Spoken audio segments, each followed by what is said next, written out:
السلام علیکم ورحمۃ اللہ وبرکاتہ۔ آج کی ویڈیو میں جانیں گے کہ آتش بازی کو ایجاد کس نے کیا تھا۔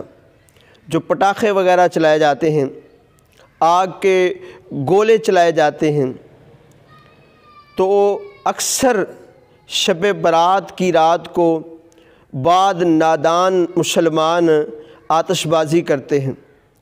دیکھیں، شب برات یہ جہنم سے چھٹکارا پانے والی رات ہے، لیکن بعض بدقسمت خود پیسے خرچ کر کے آگ خریدتے ہیں، یعنی آتش بازی خریدتے ہیں، اور پھر اس رات کو پٹاخے چلا کر اللہ پاک کی نافرمانی کے مرتکب ہوتے ہیں۔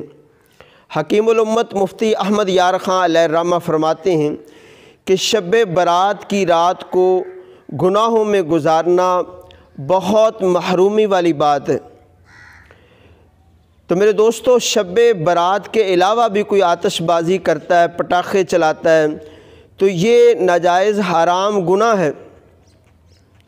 جیسے آج کل شادیوں میں کیا جاتا ہے، اور اس کے بہت زیادہ نقصانات ہوتے ہیں۔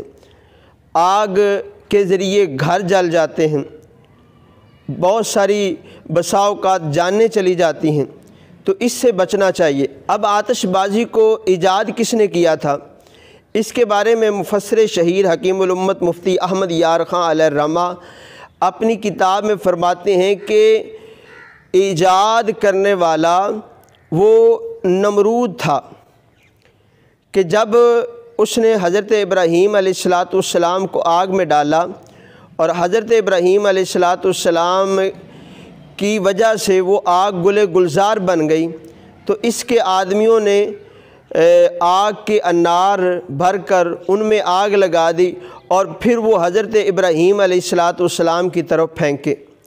تو پتہ چلا کہ یہ آتش بازی کو ایجاد کرنے والا نمرود بادشاہ تھا۔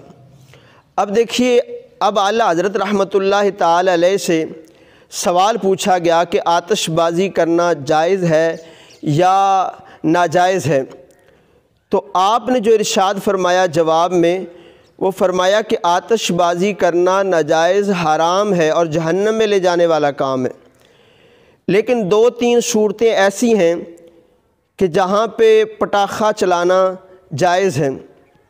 وہ کون سی؟ جیسے پہلے کے دور میں چاند کا اعلان کرنے کے لیے کوئی پٹاخہ چلایا جائے، یا پھر کسی موذی جانور کو بھگانے کے لیے کوئی پٹاخہ چلایا جائے، یا پھر جیسے زمیندار اپنی فصل ہو یا باغات ہوں، وہاں پہ آ کے جانور پرندے وہ نقصان پہنچاتے ہوں، تو اس کے لیے جائز ہے کہ وہ وہاں پٹاخہ کر کے وہ اس جانوروں کو، اس پرندوں کو بھگا سکتا ہے۔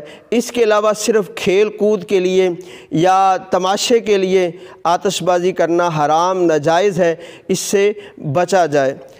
اگر آپ کو شب برات کے حوالے سے یہ جاننا ضروری ہو کہ شب برات کس دن ہے، تو ڈسکرپشن میں اس کا لنک موجود ہے، آپ وہ ضرور دیکھیے گا۔